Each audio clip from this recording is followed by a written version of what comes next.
Bien, Al aire. buenas tardes, bienvenidos una vez más a esta invitación que les extiende la Fundación Jaime Guzmán, que se llama, para esta actividad que se llama Taller de Coyuntura, una actividad de larga data y tradición en nuestra fundación y que desde un tiempo, dadas las condiciones que nos impone la pandemia, la estamos haciendo a través de esta plataforma Zoom, que por un lado nos limita la presencialidad, pero de otro lado nos permite llegar más lejos, como es el caso de hoy. Nuestro invitado, ya ustedes bien saben, es el cientista político y hoy máster en filosofía por la Universidad de Navarra, Agustín Laje, un amigo de esta casa. Agustín, quien se ha dedicado a estudiar las diferentes teorías, las ideas políticas, y ha participado, de hecho, en el debate sobre diferentes temas de discusión estos últimos años, como ideología de género. De hecho, su libro se hizo prácticamente un bestseller, ¿no? La historia negra de la izquierda. Y que, bueno, y hoy también además, y por eso lo hemos invitado, ha participado en otra publicación de un libro que hemos recibido virtualmente, Pandemonium, en el que Agustín participa como coautor de un par de artículos, y eso nos dio la idea de invitarlo para conversar sobre su opinión, su análisis, su reflexión filosófica política sobre cómo ha avanzado el poder de los estados y de los gobiernos en el tiempo de pandemia, y qué riesgos ves, Agustín, para las sociedades a partir de esto. Bienvenido. Bueno, Claudio, muchas gracias. Es un honor haber recibido la invitación de la Fundación Jaime Guzmán. Yo estuve presencialmente hace algunos años, también tuve el honor de estar con ustedes cuando ni bien había salido el libro, creo que el año 2016 puede haber sido. Así que bueno, ahora nos encontramos con otra modalidad típica de los tiempos de pandemia, como todo el mundo lo llama. Sí. Muy breve, recordarle a todos nuestros invitados que pueden en la ventanita preguntas y respuestas ir inscribiendo sus preguntas para preguntar al final. Gracias. Muy bien, Adelante. muy bien. Sí, claro. Tengo entendido que voy a tomar más o menos 25 minutos, 25 o 30 minutos para la exposición y después pasamos a la etapa de las preguntas. Voy a compartir una pequeña presentación que he traído para poder ilustrar un poco la discusión. Yo veo alguna pantalla congelada. ¿A mí se me está escuchando? ¿O esto está tildado? Se te escucha muy bien. Ok. Perfecto. Entonces sigo con esto. Sí, voy a compartir una pantalla, vamos a ir bien rápido, voy a tratar de analizar, digamos, cómo se ha transformado, o cómo, mejor dicho, se está transformando, no solamente cuantitativamente, sino sobre todo cualitativamente, el poder en la sociedad pandémica y qué se puede esperar en una sociedad post-pandémica con el tema del poder. Yo sé que, digamos, este taller se llama Taller de Coyuntura, pero para abordar la coyuntura precisamos de cajas de herramientas teóricas. Entonces, voy a hablar un poquito de teoría, pero lo voy a ir mechando lo más que yo pueda con datos actuales, incluso con algún video para que la gente pueda ir comprendiendo el punto. Ahí acabo de compartir la pantalla, así que en principio se tendría que estar viendo. Si no se llegara a ver, ustedes me avisan con el micrófono y vemos la parte tecnológica, pero creo que se está viendo. Sí, Lo primero que hay que responder, bien, lo primero que hay que responder para poder pensar el poder en la pandemia es ¿qué es el poder? Hay veces que los análisis van tan rápido y que la gente quiere respuestas de 5 minutos que terminamos usando palabras cuyo significado no se precisan. Y la palabra poder evidentemente es una palabra multívoca, hay digamos tantas teorías del poder como autores han teorizado sobre el poder, tanto desde la filosofía política como desde la ciencia política y desde la sociología. Yo puntualmente para hoy quisiera hablar más bien desde 2 o 3 autores nada más, para recortar un poco la cuestión, y me es ineludible pensar en Weber. Cuando pensamos el poder, en un clásico de la sociología como Weber, que ha enseñado, una definición que se ha vuelto clásica por otra parte, que el poder significa la probabilidad de imponer la propia voluntad dentro de una relación social, aún contra toda resistencia y cualquiera que sea el fundamento de esa probabilidad. Es decir, ¿quién tiene poder aquel que tiene más probabilidades de imponer su propia voluntad sobre un otro. No hay poder sin un otro. A tiene poder en la medida en que haya B. A tiene poder en la medida en que su voluntad pueda ser impuesta a un sujeto B. Por eso Weber nos aclara que el poder tiene sentido en una relación social. Y esa probabilidad está al margen de los fundamentos que están en su propio seno. ¿En qué sentido? En que podemos hablar de poder, por ejemplo, en el caso de un tipo que te está apuntando con un arma y te está pidiendo que le entregues todo tu dinero. El tipo ejerce poder coactivo sobre vos en base a la amenaza de la coerción, que en este caso está representado por un arma que te está apuntando directo a la cabeza, y te pide, digamos, que cumpla su voluntad de darle, digamos, todos tus ahorros, por ejemplo. Ahora bien, hay otros tipos de poder, digamos, menos visibles, ¿no? Podemos pensar en el poder de los medios de comunicación, o podemos empezar a pensar el poder que fluye, por ejemplo, a través de las redes sociales, y creo que ese va a ser el tema central en general para poder pensar el poder en los tiempos de pandemia. El poder de Weber, digamos, es un poder sobre todo negativo, es un poder que dice que no. Por eso el poder significa la probabilidad de imponer. Yo me impongo porque obligo. Es un poder que muestra su fase más coercitiva en la teorización de Weber.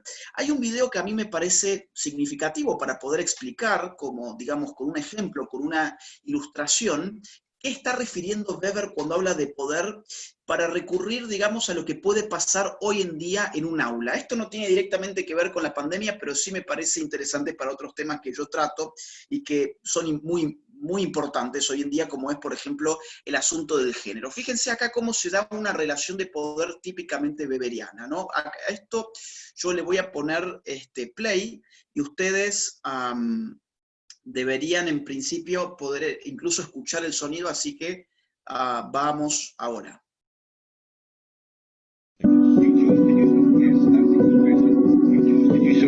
I think it's silly to have anything other than two genders. So Okay. Anything else is Could you personal. please keep that opinion to your own house? Thank you. Not in the So school. you get to put your opinion out in class, and my No, opinion has to- I am not. My putting opinion has to stay I inside am my not house. putting my opinion. I am not putting my opinion out. I am stating what is national school authority policy. Okay? Well, it's not scientific whatsoever. Not every policy is scientific, Murray. I know what you think, and I know what the authority thinks. I know what the authority's point of view. Well, I know it's what very science clear that we make no discrimination on the grounds of various... I wasn't making discrimination. I'm simply saying there are two genders, male and female.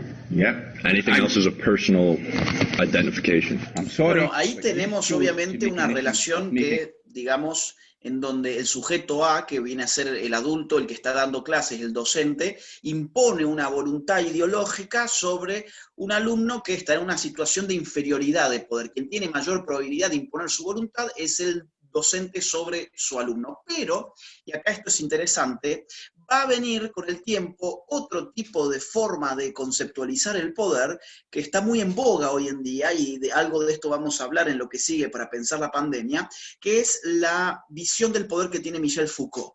Michel Foucault va a decir, bueno, cuidado, digamos, no podemos siempre estar pensando el poder en términos de un no. El poder también dice sí. El poder no solamente reprime, el poder también produce. Produce sujetos, produce saberes, produce verdades. Entonces, lo cito a Foucault muy rápidamente: hay que cesar de describir siempre los efectos del poder en términos negativos. Excluye, reprime, rechaza, censura, abstrae, disimula, oculta. De hecho, el poder produce realidad. Yo traigo a su vez un video muy similar al anterior, solamente que el poder aquí no dice no, el poder aquí dice sí. Vamos a poner. Igualmente a la gente que siga a Foucault le daría un escándalo, obviamente, aplicar las teorías de Foucault para poder criticar hoy la ideología de género, pero creo que es algo que es muy viable hacer, ¿no? Vamos a ver esto. To learn a little bit more about gender, we're going to play a true or false game. Everyone born with a vulva is a girl. True or false? Right, then false. Well, not everybody is sure, and that makes sense. But our genitals actually don't determine our gender. So some people born with vulvas can be boys. What about things that could happen if you masturbate, since some people consider masturbation a form of self-love. So what does masturbate mean? It's basically when you touch yourself for sexual pleasure, so a lot of people like to touch or stimulate their genitals in a way that feels good, because it's something really pleasant and lovely that you can do for yourself, and if it's something that you enjoy, that's definitely a way of showing your self-love. People want to have sex. So if we're thinking about wanting to have sex with another person, oftentimes not, because you can make yourself feel good on your own, so you don't really need to have sex with somebody else. You might feel comfortable masturbating way before you feel comfortable having sex with another person. Bueno, esto es un poder mucho más eficiente, indicaría Foucault, que el anterior, porque es un poder que no se muestra como poderoso, es un poder que no muestra sus garras, es un poder, digamos, que seduce, que es divertido, que tiene una voz dulce, que se plantea en principio en un tono amable, pero que no deja de, digamos, que no le hace falta el no le hace falta el recurrir a la autoridad. La autoridad obviamente existe en este caso, porque por algo eso es una clase, pero la autoridad se oculta en un sí, ¿no? Entonces, digamos, el poder que pensaba Foucault lo ilustraba muy bien con la figura del panóptico. El panóptico es una estructura carcelaria, una arquitectura que pensó Bentham, ¿no? Este filósofo inglés, a fines de 1700, donde, digamos, Foucault tomó esta imagen para ilustrar cómo funcionaba el poder moderno. Me interesa resumir muy rápido esto para que podamos entender cómo está funcionando hoy el poder, porque no está funcionando de esta forma, y esa es la hipótesis de esta súper breve charla, digamos, brevísima charla. Para Foucault el poder moderno funcionaba como el panóptico. El panóptico básicamente es una arquitectura carcelaria que puede ser extendida a muchas otras instituciones sociales como la escuela, el ejército, el hospital, el neuropsiquiátrico, etc. Y básicamente se configura como un anillo donde sus celdas están separadas, los reclusos, los presos están incomunicados entre sí, y en el centro una torre, una torre con guardias de vigilancia tiene la capacidad de ver sin ser vistos. El poder entonces estriba en una asimetría en la capacidad de ver, en la capacidad visual, porque el preso, en la medida en que puede, digamos, en que no puede, mejor dicho, ver si en esa torre de vigilancia hay alguien efectivamente en ese mismo momento mirándolo, internaliza la disciplina por si las dudas. Y mientras tanto, aquel que está o que no está en esa torre de vigilancia tiene la capacidad de ver sin ser visto. Y esa vista no está al servicio de nada, sino del registro, el examen, el control, la disciplina. Ahora, el poder en la posmodernidad ha empezado, digamos, a funcionar de otra forma, y han habido algún que otro crítico de Foucault, en general no muchos, porque Foucault es casi un dios para la filosofía posmoderna, pero un tipo muy interesante ha sido Byung-Chul Han, que está bastante de moda hoy en día. Han sacado varios ensayos suyos en la editorial Herder. Byung-Chul Han dice, no, esto que explica Foucault en verdad ya no opera en las sociedades actuales. Las sociedades actuales tienen otra tecnología muy distinta de la que se mostraba en la modernidad industrial, que es la que está intentando explicar Foucault. En la posmodernidad, diríamos con otros términos, lo que, digamos, estructura técnicamente al poder no es una arquitectura, no es un espacio físico ni siquiera, sino que es una realidad algorítmica. Y esa realidad algorítmica es lo que podemos llamar Big Data. ¿Qué es Big Data? Básicamente una nube de datos incalculable, de una memoria tendencialmente infinita, que registra absolutamente todo lo que uno hace en esa porción de la realidad que llamamos Internet, y que cada vez tiene más preeminencia sobre nuestras vidas y sobre la realidad material, física y personal. Por lo tanto, dice Byung-Chul Han, cuando Foucault nos habla sobre la disciplina y sobre el biopoder, eso ha quedado un poco viejo. Hoy las tecnologías de Internet, del Big Data, de las redes móviles, tienen directamente el poder no solamente para operar sobre el cuerpo, sino para operar sobre la conciencia, sobre la psique, para extraer todo lo que uno como sujeto es. Pongo, digamos, un ejemplo pintoresco que se me ocurre ahora. Hace poco yo leía una nota de estas de los diarios que cuentan información tecnológica, y entonces comentaban una investigación, un paper científico de alguna universidad importante de Estados Unidos, que había encontrado que Facebook, con una interacción de unos pocos likes, no sé si eran 50, 60 o 70 likes que uno hubiera puesto con su perfil de Facebook, Facebook ya se decía, puede conocerte mejor que tu propia pareja, ¿no? Ya puede predecir, digamos, tus gustos, tus intereses, incluso tus deseos mucho mejor que tu propia pareja. A esto es lo que se refiere Byung-Chul Han cuando habla del psicopoder. Y ahora con estas herramientas, digamos, teóricas, hemos ido desde Weber hasta Byung-Chul Han, pasando por Foucault, podemos pensar, a ver, ¿qué ha pasado con el poder durante la pandemia? ¿Qué ha pasado? Yo quisiera dividir esto en 4 dimensiones del poder. El poder tiene una dimensión tecnológica. Es decir, hay técnica siempre detrás del poder que le da poder al poder. El poder del poder no es un poder infinito, sino que es un poder que está limitado por las capacidades técnicas de ese poder. Lo interesante, y creo que es lo que estamos viendo ahora con la pandemia, es que el poder contaba desde hace tiempo ya con una tecnología que, digamos, sobrepasa incluso la ciencia ficción distópica de, por ejemplo, 1984 de George Orwell.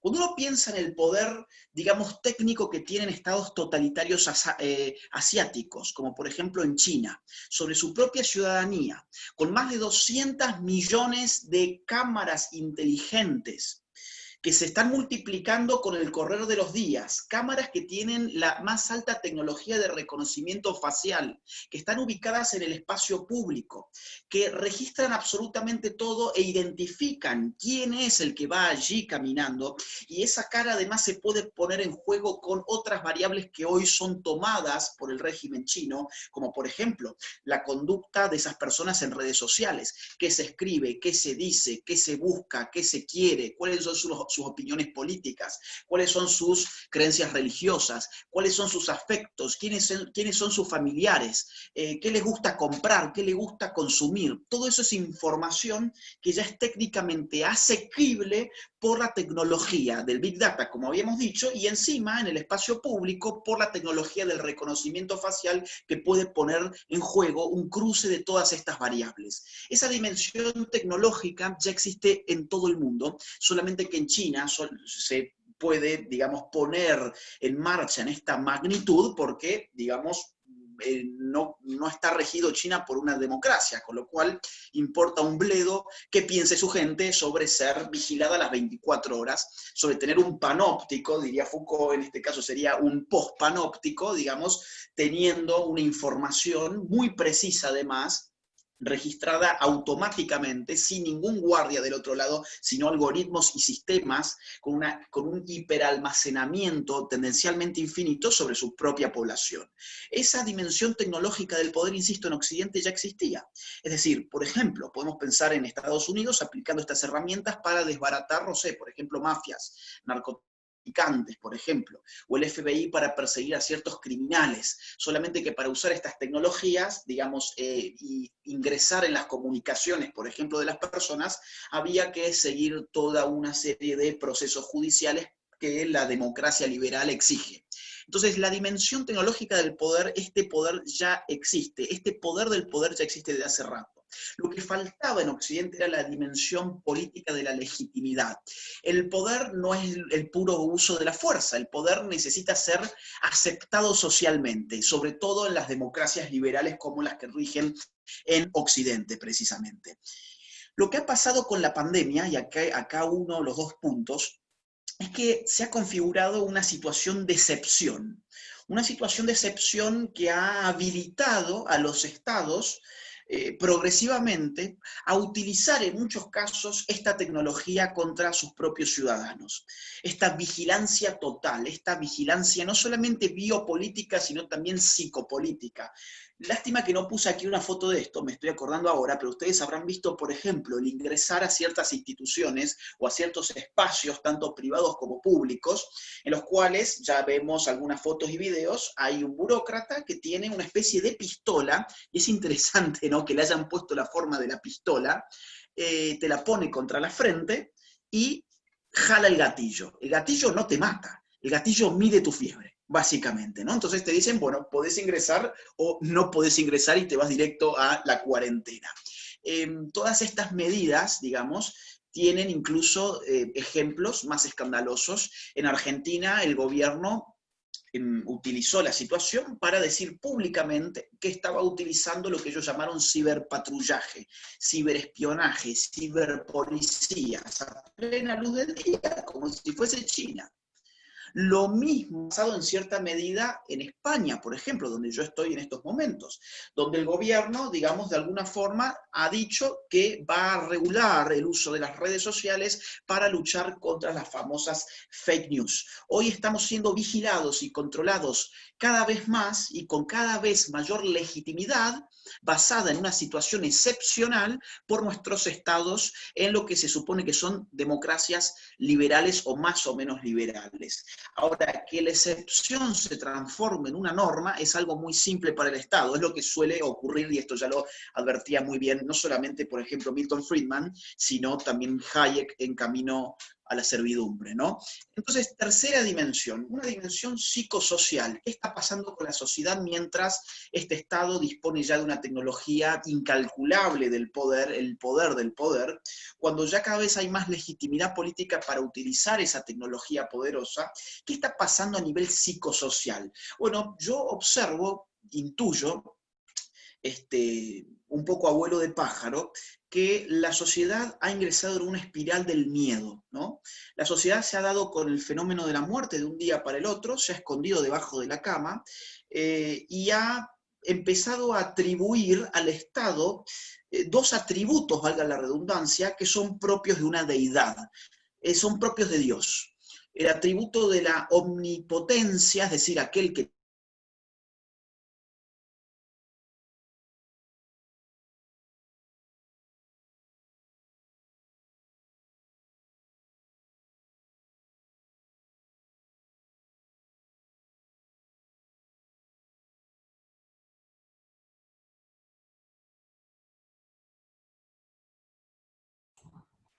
Hemos perdido un momento la señal con Agustín, a pesar de los avances tecnológicos del siglo XXI, seguimos presentando las mismas dificultades que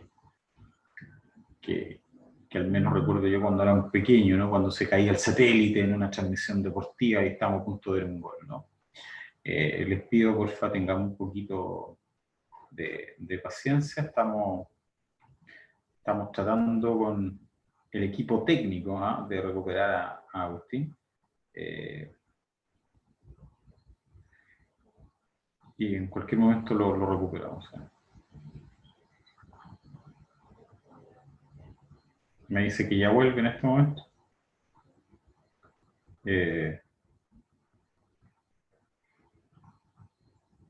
Bueno. Vamos a pensar que no es el poder el que está detrás de esta señal. No. Esperemos, por favor, con paciencia unos segunditos, que Agustín está tratando de conectarse nuevamente, me indique, ¿sí? Además venía ahora la parte más interesante, ¿no? Bueno, la teoría siempre es interesante, pero la relación de ella con lo que está ocurriendo, ¿no? Hola, creo que estamos... Ahí volvió Agustín. Desde España de nuevo, Agustín, ¿te escuchamos? Sí, voy a cambiar de... Sí, voy a cambiar de sitio la computadora porque acá está, me parece, funcionando bastante mal el Wi-Fi, así que la voy a cambiar de sitio ahora. Ahora estoy en 30 segundos de nuevo. Sí, te esperamos. Como diría el Sapito Livington, estos son los gajes de transmitir en vivo y en directo. Entonces, bueno, estamos esperando a Agustín. Les recordamos que Agustín está en España, ¿no? De hecho, acá... Bueno, a ver, acá estoy otra vez. Espero que acá funcione mejor internet, porque no sé por qué me está funcionando tan mal, pido disculpas. Voy a volver a entonces poner desde donde entiendo que nos habíamos quedado. Aquí está. Y tengo 5 minutos más para completar la media hora. Entonces, estaba hablando sobre la dimensión psicosocial y digo, intuyo que estamos frente a una sociedad civil que está escondida debajo de la cama, que está dándole al Estado atributos de omnipotencia, son los únicos capaces de poderlo todo y, entre otras cosas, poder salvarnos de la muerte que implicaría el coronavirus y todo lo que estamos viviendo. Y por otro lado, incluso se le está otorgando al Estado, digamos, el atributo de la omnisciencia. ¿Qué es la omnisciencia? Digamos, aquello que todo lo sabe, ¿no? Aquel que todo lo sabe, y el Estado hoy parece saberlo todo, a tal punto que en distintos estados, como por ejemplo el español o el argentino, los gobiernos han amagado con hacer un control férreo sobre lo que circula por redes sociales, sobre lo que circula por internet, supuestamente para combatir las fake news. Y la gente alegremente le ha parecido en general que bien, digo, no ha habido ningún levantamiento real contra estas medidas, potencialmente autoritarias y más aún totalitarias, porque depositarían en el Estado nada más y nada menos que el poder de distinguir lo verdadero de lo falso, cuando hay que ser sinceros con esto, no existe actor social más mitómano que, digamos, que el Estado desde el siglo XVI hasta la fecha. A mí no se me ocurre algo más mitómano que un político, y ese político funcionando obviamente desde un gobierno que funciona desde un Estado, como para darle hoy al político la legitimidad para diferenciar lo verdadero de lo falso y por lo tanto tener un control absoluto sobre lo que se publica en Internet, por ejemplo, en el nombre del combate contra las llamadas fake news. Y la última dimensión es la ontológica. Yo diría, acá estamos viviendo con la pandemia algo sumamente interesante, por no decir otra cosa, que es, digamos, una situación en la cual por primera vez en la historia, la realidad digital se termina superponiendo y termina superando incluso la realidad material, personal, la realidad de lo real, vamos a decirlo así. La realidad online por primera vez ha superado, digamos, los alcances y el protagonismo de la realidad offline. ¿Por qué razón? Bueno, si advertimos, nuestras actividades vitales y cotidianas pasan hoy por una conexión online. Por ejemplo, las personas que pueden seguir trabajando en el marco de la pandemia son aquellas personas que pueden trabajar a través de Internet.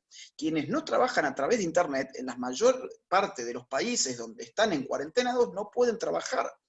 Es decir, están viendo cómo sus ahorros se consumen y cómo están cayendo, digamos, progresivamente bajo los niveles de pobreza.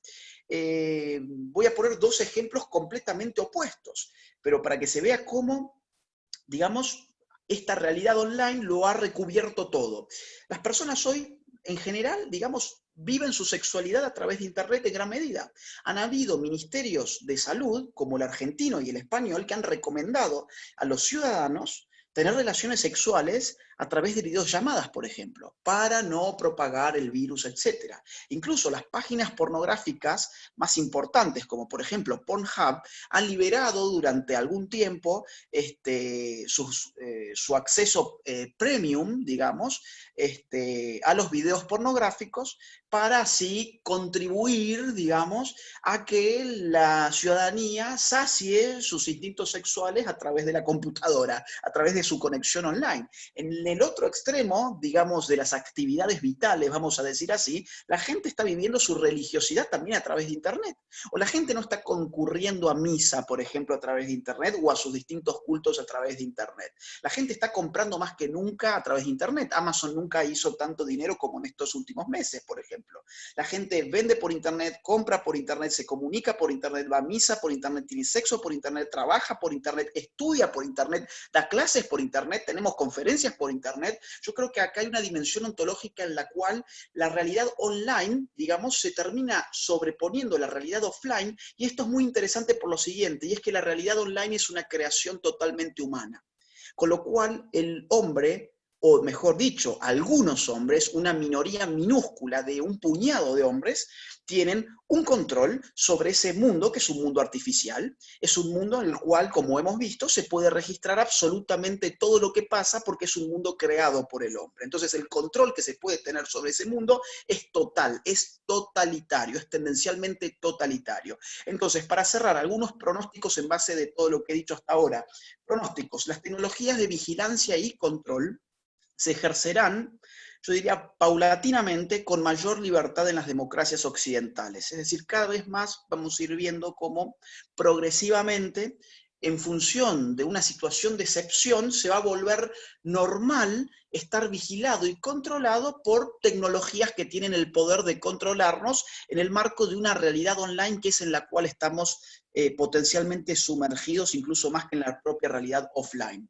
Segundo pronóstico: estas tecnologías hoy permiten un control no solamente sobre los cuerpos, como observaba Foucault en un marco moderno, sino también sobre la psique, sobre la conciencia, como observa Byung-Chul Han, tal como hemos visto hace instantes. Mayor libertad de los gobiernos para utilizar estas tecnologías sobre la ciudadanía es menos libertad para esta última. Es decir, a medida que el gobierno vaya pudiendo desplegar estas tecnologías de poder con mayor legitimidad, con mayor eficiencia, la ecuación es inversamente proporcional respecto de la ciudadanía. La ciudadanía va a tener cada vez menos libertades individuales de las cuales poder seguir gozando. Al corto plazo, tengo dos pronósticos más para hacer. Al corto plazo estamos viviendo, creo yo, un retorno al modelo del Estado-Nación moderno, es decir, un Estado-Nación con fronteras claras, que controla su propia ley, que su Estado es soberano en ese territorio.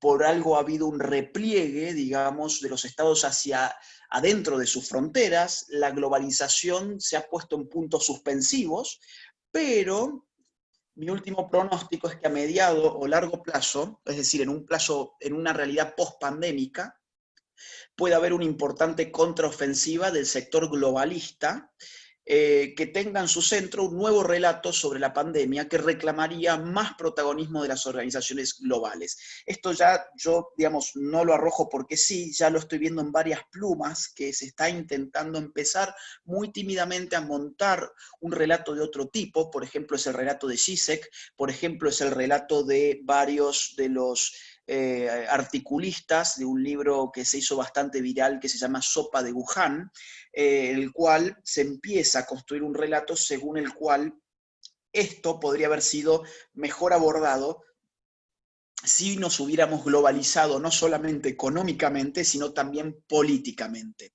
De hecho, Zizek, por ejemplo, en uno de sus artículos que aparecen en Sopa de Wuhan, pero originalmente fueron publicados por los medios rusos de RT, nos habla de que el modelo sería, la ONU o la OMS, un modelo de gobierno mundial que debería coordinar un mundo que de hecho está comercialmente globalizado y culturalmente también estaría tendencialmente globalizado. Por lo tanto, restaría globalizarnos también políticamente, lo cual significa depositar la soberanía de los Estados-nación en un único gobierno que articule esto que quedarían como subunidades ya no con poder soberano sobre sus territorios. Y que esto sería en función de poder evitar, faltas de coordinación política, que sería lo que habría generado una reacción lenta e ineficiente frente al contexto de la pandemia. Entonces creo que a mediano o largo plazo, cuando todo esto pase, puede haber una contraofensiva muy importante de lo que podríamos llamar el sector globalista. Así que bueno, esa ha sido la breve charla que tenía hoy para ustedes. Así que ahora quedo abierto para las preguntas. Bueno, muchas gracias, Agustín. Y Agustín, vamos a abrir espacio para preguntas. Yo antes quisiera, para luego guardar silencio, preguntarte muy breve dos cosas. El poder se sirve de símbolos también, ¿no? Es una cuestión que puede hasta extrañarnos, en el sentido que en la medida que el poder tiene legitimidad política, como tú decías, y se transforma en norma, en leyes, y la voluntad de la ley expresada en la fuerza, ¿cierto?, monopólica del Estado, pareciera que no necesita símbolos, sin embargo lo requiere. Es curioso, ¿no? todos esos ritos cuando se hace, por ejemplo, una ceremonia de traspaso de mando, o el saludo al presidente, incluso por parte de los guardias de palacio, un largo etcétera, ¿verdad? ¿Ah? La banda presidencial, etcétera, en fin, no quiero dar la lata con eso, pero solamente ejemplificar. Sin embargo, estos de estar recluidos, y el hecho de contactarnos vía, como tú decís, confinado, inmerso en una realidad online, ¿crees tú que podría afectar a los símbolos? Por ejemplo, no sé, hoy día uno puede estudiar Estados Unidos acaba de tomar una medida, digamos, el presidente Trump, una medida de que todos aquellos extranjeros que estén estudiando en Estados Unidos vía online, o sea, que estén en vía plataforma, van a tener que volver a sus países. Ese tipo de cuestiones le quita un poco, tal vez, si tú quieres, de encanto de símbolos a estudiar en una universidad como Chicago, por decirte una cosa, o Harvard, por decir una tontería. Estoy colocando ejemplos. Ejemplos de que tal vez podría esto afectar a los símbolos. ¿Crees tú eso? ¿Que podría haber una mutación en materia de símbolos, la relación entre poder y símbolo? Eso. Mira, yo veo que el gran símbolo del poder en la pandemia es la mascarilla. No sé cómo le dicen en Chile, máscara, mascarilla, barbijo. Ese, digamos, yo creo que es el gran símbolo incluso que termina de despersonalizar la realidad física, la realidad offline, la realidad real, cuando uno sale por fin del confinamiento, sale por fin de su casa. Acá en España ya no estamos encerrados, pero uno sale a una realidad mutilada, y está mutilada por la mediación de un símbolo que es la máscara. Obviamente que me van a decir, bueno, pero la máscara tiene una función sanitaria. Evidentemente que la tiene, pero también, digamos, tiene una función simbólica, también está operando algo ahí que es la desfiguración de una realidad que no te permite ver a la otra persona. Incluso cuando vos te comunicás online, terminás viendo mejor a la otra persona que cuando salís a la realidad offline y ves personas mutiladas en su rostro porque no les ves el rostro, están cubiertas por una máscara. Yo creo que en el caso de la relación del poder y los símbolos, evidentemente el poder tiene una dimensión semántica, está subvertida sobre todo por la horizontalidad que plantea Internet. En Internet, digamos, se están dando especies de guerras de guerrillas, en las cuales de forma muy inorgánica distintas personas están tratando de dar una guerra al nivel simbólico. Los memes son, por ejemplo, guerras de poder al nivel de los símbolos, donde se trata de subvertir algunos símbolos, pero por eso también estamos viendo un poder que tiene que decir no, al estilo Weber, ¿no? Tiene que empezar a decir no, no voy a permitir que estos símbolos aparezcan en las redes, no voy a permitir que estos símbolos aparezcan en Internet porque pueden complicar los símbolos que el poder quiere instalar. Se me ocurren las censuras de Instagram, los bloqueos sistemáticos que está haciendo Facebook hoy más que nunca, ya los venía haciendo antes, pero hoy con la pandemia los hace todavía más frecuentemente, las penalidades que ha empezado a poner YouTube en los videos que hablen sobre el coronavirus, que durante los primeros meses incluso desmonetizaban los canales que dieran informaciones alternativas sobre lo que estaba pasando, como por ejemplo hacer críticas contra la OMS. Entonces, toda esa guerra simbólica es una guerra que a mi juicio tiene especialmente lugar en Internet, pero Internet, digamos, está sujeto en última instancia a una coerción, a la coerción de aquellos que manejan la tecnología, digamos, que está en la base del funcionamiento de Internet, los dueños de las redes sociales. Así que bueno, no quiero estirar mucho más la respuesta, pero sería algo a lo cual habría que estar atentos para ver cómo se desempeña esta lucha contra el poder en la realidad online, porque lo que es la realidad offline, lo único que vemos, fíjate vos, que la realidad offline son luchas contra símbolos históricos en estos últimos días. Por ejemplo, en los Estados Unidos, por ejemplo, en Inglaterra, y me refiero a la destrucción de los monumentos históricos que simbolizan una tradición histórica, que simbolizan próceres, hitos históricos. Bueno, todo lo que se está dando en la realidad offline, en todo caso, son luchas contra símbolos históricos. Y la realidad online, la lucha contra esos símbolos está bastante complicada por la censura que existe hoy en día en las redes. Claro, tal vez el poder no deje de servirse de símbolo, sino que muten, pero algo interesante se puede abrir ahí. Oye, muchas gracias, Agustín. Voy a dar paso ahora a la pregunta que ha preparado Sofía Villarroel, Agustín. Muy bien. Debiera en cualquier momento tener el micrófono, Sofía. Ahí está. Sí. ¿Me escuchan? Te escuchamos. Sí, ¿Sí? escucho. Ya, Sí. perfecto. Bueno, Agustín, hola. Felicitarte primero que nada por tu exposición, muy clara. Mi pregunta iba en la misma línea del poder. ¿Cómo ves tú la agenda de la ideología de género y del feminismo radical después de la pandemia?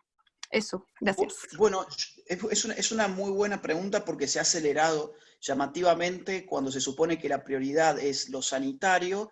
Terminamos enterándonos que, por ejemplo, el aborto es de urgencia sanitaria en todos los países, según ha establecido la ONU y la propia OMS. Entonces, hay que cortar y recortar un montón de servicios médicos, como por ejemplo en ciertos países incluso la odontología, la traumatología, por ejemplo, también en otros, pero el aborto, eso sí que no se puede cortar, porque en el fondo del aborto hay biopolítica y hay control de natalidad. Esto sería para mucho más largo, sería para una conferencia aparte. Yo veo, por ejemplo, que han utilizado la pandemia para avanzar con el aborto en Argentina. Se han comprado miles de pastillas abortivas, a pesar de que se supone que hace unos 2 años en Argentina democráticamente se le dijo no a la legalización del aborto. Han avanzado con leyes de niñez trans en el norte argentino, han avanzado con leyes de niñez trans en México, han avanzado con un montón de proyectos de este tipo en muchos lados, e incluso han instalado un relato feminista que se ha colgado de la pandemia para alertar sobre cómo el patriarcado opera durante la pandemia, e incluso se ha llegado a una ridiculez que una funcionaria pública aquí en España dijo, por ejemplo, que el coronavirus afecta a los hombres por razones biológicas, pero que a las mujeres las afecta por razones de género. Por sus roles de género, digamos, el coronavirus atacaría a las mujeres. Este tipo de estupideces no han cesado. Yo pensaba que iban a cesar, ni siquiera la estupidez del lenguaje inclusivo. Hace un par de días nada más, Alberto Fernández en Argentina dijo que su gobierno iba a eliminar la pobreza, iba a eliminar la pandemia e iba a eliminar el patriarcado. Uno dice, bueno, ok, esto es un paquete que, como, digamos, si alguien interpretó que esto quedaba en un segundo plano, lamentablemente está, digamos, tan arriba casi como los propios temas que harían a la cuestión sanitaria. Bien. Agustín, gracias. La próxima pregunta te la va a formular Daniela Carrasco. Debiera ahora tener el micrófono, Daniela. Hola Agustín, ¿me escuchas? Muy buenas, Daniela, sí. Bueno, primero darte las gracias por tu charla. Quiero decir que siempre estoy escuchando tus exposiciones, sigo tu canal de YouTube, también tu cuenta de Instagram, y es un gusto tener esta charla contigo. Y estoy muy cerca a todos los planteamientos teóricos que en el fondo tú expones, porque también trabajo en la misma línea. Y si nosotros vemos, por ejemplo, los planteamientos que se hacen en ciertas élites o vanguardias intelectuales de corte radical, nos dirían que incluso los planteamientos de Foucault ya estarían obsoletos, ¿verdad? Y por ejemplo, si nos vamos a las líneas de los teóricos postestructuralistas como Deleuze o Guattari, ellos incluso van más allá de los planteamientos de Foucault y proponen ellos una nueva acción de política de tipo rizomático o molecular. Y esto yo lo veo que se ve muy bien en la acción de los movimientos sociales del actual siglo. Acá en Chile se ven muy bien, no sé si tú habrás seguido de cerca toda esta insurrección desde en octubre del año pasado. Y si vemos los movimientos sociales, el que más destaca en esta lógica rizomática y molecular sería el feminismo, ¿verdad? Y también se ve cómo actúa en Argentina y en España. Y si nosotros hacemos un link entre estas lecturas deleuziana o guattariana con el feminismo, podemos ver que Paul Beatriz Preciado recoge muy bien estas lecturas. Entonces vemos que la disputa del poder también se puede quizás entender o tratar de analizar de manera rizomática, es decir, acéfala, porque ya ni siquiera está en esta lógica horizontal, sino está mucho más radicalizado, es decir, un nivel molecular. Entonces, si bien ahora estamos en un momento de suspenso por la pandemia, eventualmente vamos a volver a la normalidad, ¿verdad? Y estos movimientos sociales como el feminismo van a volver a la calle con sus expresiones moleculares. Y dicho eso, yo te quiero preguntar, cómo podemos combatir los actuales totalitarismos ideológicos, sobre todo del feminismo, que yo sé que tú lo has estudiado bastante bien, porque se mueve en esta loja rizomática que en el fondo ya se ve superada por los planteamientos de Foucault. Esa es mi pregunta y muchísimas gracias. Bueno, muchas gracias a vos. Mira, Una fans, hay que decirlo, una fans. Muy bueno su planteo aparte. Mira, yo, a ver, te diría 2 o 3 cosas. Creo que lo interesante en el caso de Foucault son algunos argumentos que se pueden recuperar para la derecha, para poder usar esa caja de herramientas como la describió él, que hoy permiten atacar al progresismo. Por ejemplo, su concepto de biopolítica. Y si bien es cierto que lo molecular puede explicar bien la praxis de estos movimientos sociales, creo que su origen y los intereses a los cuales en última instancia están respondiendo, no sé hasta qué punto se pueden explicar en manera de red, o sea, en manera rizomática, ¿no? Yo creo que si uno hace una genealogía de estos movimientos sociales, que es lo que haría por otra parte Foucault, podría llegar a intereses incluso geopolíticos, biopolíticos, que pueden ser mostrados empíricamente con precisión histórica, con precisión genealógica, digamos, y creo que ese sería un muy buen golpe que uno le podría dar a estos movimientos, por lo menos en un plano, digamos, intelectual, teórico, académico, si se quiere, mostrar que en la base de esto que hoy se muestra de manera molecular, ha habido una cierta planificación, y que esto que hoy opera molecularmente es inexplicable sin ingentes sumas de dinero, millones de dólares, que están en la base de la conformación de estos movimientos moleculares. Entonces, yo aceptaría, digamos, tu análisis, que me parece sumamente oportuno e interesante, para describir el funcionamiento actual. Ahora, una buena forma de criticar ese funcionamiento actual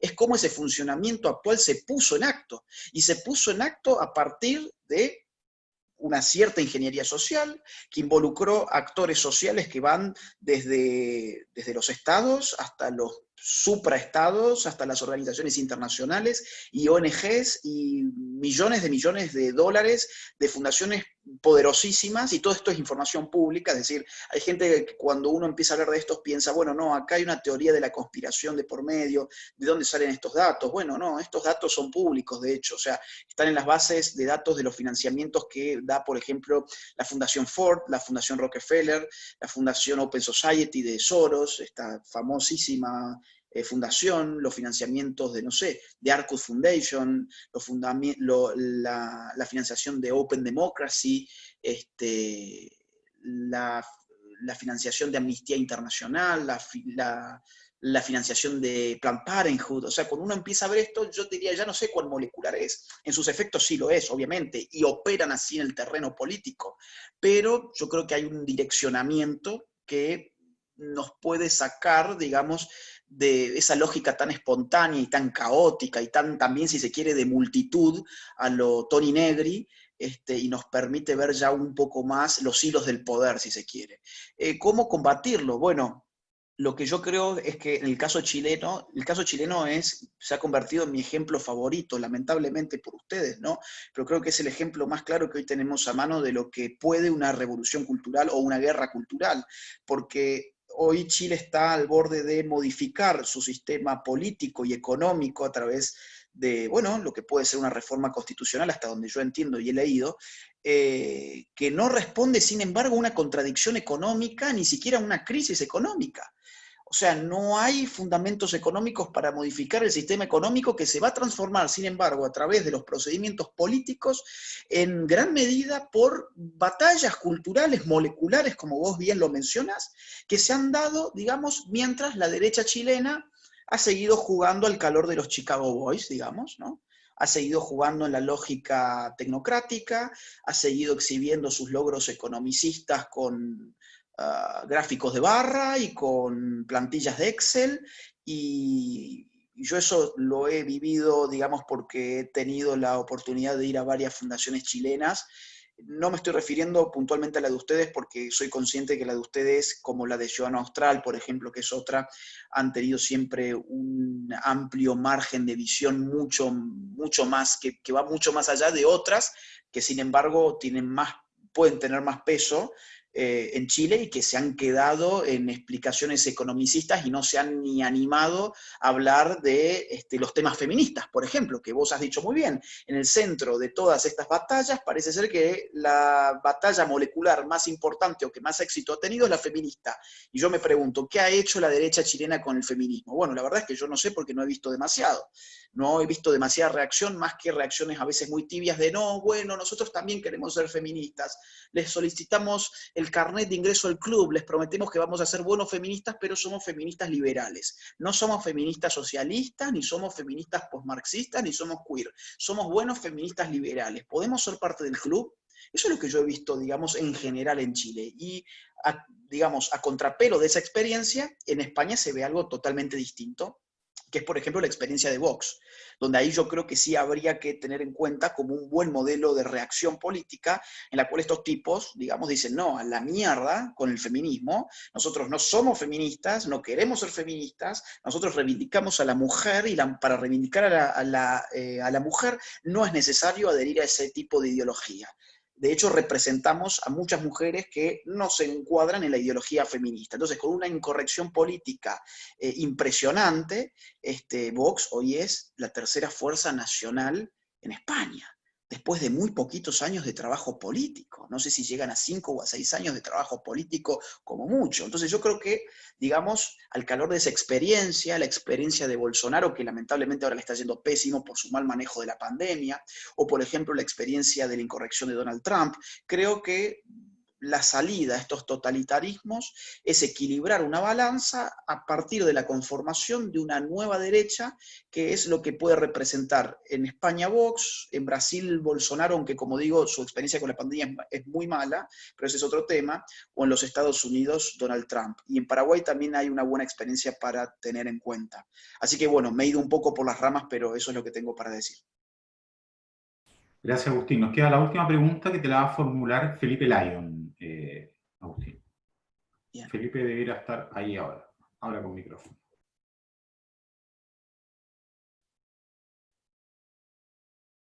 Dale, Felipe, te escuchamos, ¿eh? Estáis con micrófono ya. Felipe a la 1. Felipe a las 2. Si no la puedo leer yo. Felipe. Ahí. ¿Ahí parece? ¿Se escucha, no? Sí, te escuchamos. Ahora dale. sí.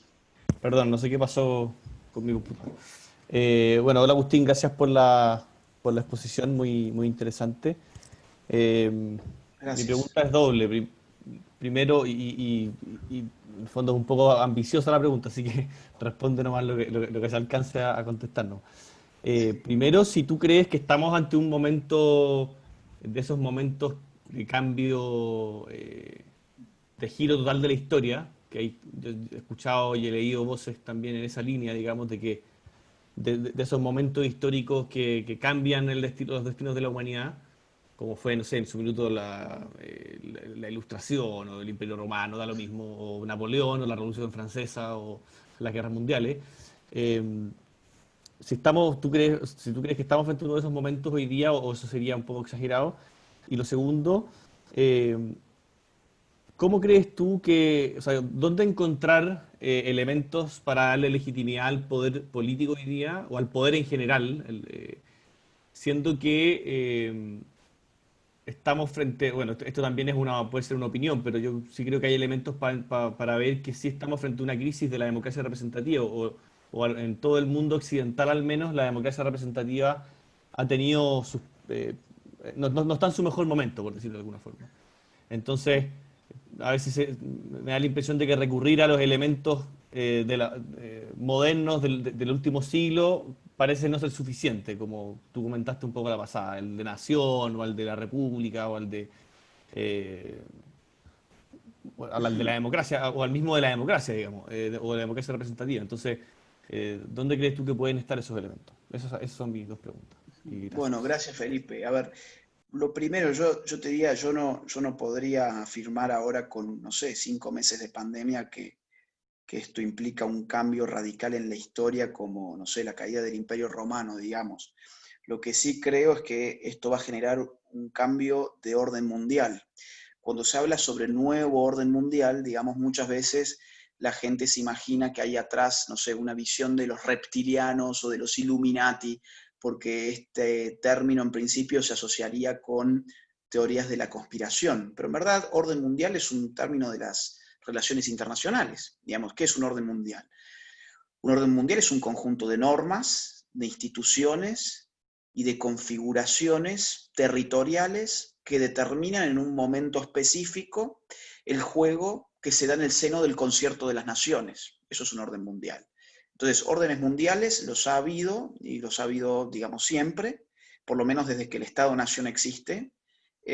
Puedo pensar, no sé, en el orden mundial que sigue a la Guerra Mundial, un orden que lo conocemos como el orden bipolar de la Guerra Fría, con dos polos hegemónicos, Estados Unidos por un lado, la Unión Soviética por el otro, orden mundial que se desmorona en 1989 y se termina de caer en 1991 con la implosión de la Unión Soviética, que deja un solo hegemón, en este caso de los Estados Unidos, orden mundial que vuelve a modificarse en el año 2001, con la caída de las Torres Gemelas, que modifica la forma de articulación internacional y los dispositivos de seguridad que marcan a la globalización desde el 2001 hasta esta parte, que además ve emerger otros hegemones, ya no solamente Estados Unidos, sino la Rusia de Putin, la Unión Europea, y sobre todo China, ¿no? De hecho, es inexplicable, por ejemplo, el eslogan de Donald Trump, hacer de nuevo Estados Unidos grande, ¿no? Su eslogan en español, sin contemplar que Estados Unidos estaba inscrito en ese orden mundial. Y yo creo que ahora hay un punto de inflexión, incluso más importante que el del derrumbe de las Torres Gemelas, que va a traer un nuevo orden mundial, y ese orden mundial creo que va a estar signado por una creciente, ya digamos a otros niveles distintos de lo que hemos estado viendo, confrontación entre China y Occidente. Si ya la disputa China-Estados Unidos venía, digamos, configurando las disputas internacionales en boga, yo creo que en lo sucesivo y en un contexto post-pandémico, eso va a ser lo que va a determinar el conjunto de las políticas internacionales de los países. Voy a poner 2 o 3 ejemplos. Digamos, ahora en Argentina se ha tomado una medida de comercio con China que ha escandalizado a la Casa Blanca. En la Unión Europea, digamos, tenemos casos como el Estado alemán que ha pedido responsabilidades internacionales a China por la situación del virus, y tenemos la disputa en este momento de las elecciones estadounidenses, donde evidentemente China tiene un interés de que a Trump no le vaya bien, y donde podríamos seguramente encontrar servicios de inteligencia chinos operando en ese sentido. Yo creo que es probable que este nuevo orden mundial tenga un tufillo a Segunda Guerra Fría. Creo que el tufillo que puede tener es una suerte de Segunda Guerra Fría, donde se van a enfrentar, digamos, 2 pares de modelos. Por un lado, te diría, la identidad de Occidente y sus democracias liberales, o tendencialmente liberales, frente a los regímenes de poder, tanto políticos como económicos asiáticos, y fundamentalmente el chino. Y por otro lado, hay otra divisoria de aguas en este momento que está operando muy fuertemente, que es la contradicción entre patriotismo y globalismo. Una contradicción que ha reconocido en su propio relato y en su discurso Donald Trump más de una vez. Entonces, ese nuevo orden mundial va a estar, creo que, atravesado por esas 2 dialécticas: el patriotismo versus el globalismo, por un lado, y por otro lado, China versus no solamente los Estados Unidos, sino probablemente también la Unión Europea, viendo lo que ha pasado, por ejemplo, con declaraciones del país más importante, del Estado más importante de la Unión Europea, que probablemente sea Alemania. Ahora bien, con la segunda consulta que vos me haces, esa ya sí me parece mucho más complicada, porque ahí hay un reconocimiento acertado que vos haces de la crisis representativa que ha tomado la forma de populismo en las últimas décadas. Un populismo que se ha vivenciado como populismo de izquierdas en América Latina, que se ha vivenciado como populismo nacionalista de derecha, digamos, o tradicionalista en algunos sitios de Europa. La reacción, digamos, frente a la falta de representatividad en un contexto de crisis de representación política, es esperable que se deslice hacia la lógica de una presunta comunicación directa entre un líder de masas y sus masas, y su pueblo. Yo tengo un juicio un poco ecléctico sobre qué es el populismo. Yo no estoy en esa línea, digamos, de rechazo total a la idea populista. Yo creo que digamos, el populismo no puede ser identificado simplemente como un conjunto de políticas económicas, y es lo que ha pasado con los diagnósticos liberales, que son economicistas y tecnocráticos. Entonces han terminado explicando, digamos, un ratito el populismo sobre el ellos y el nosotros, el amigo y el enemigo de Carl Schmitt, para después terminar hablando sobre ciencia económica, digamos. Y el populismo es mucho más que eso.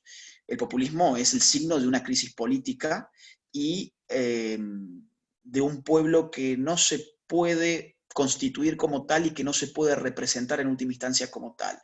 La política de la derecha le ha hecho mucho asco al pueblo y a la palabra pueblo.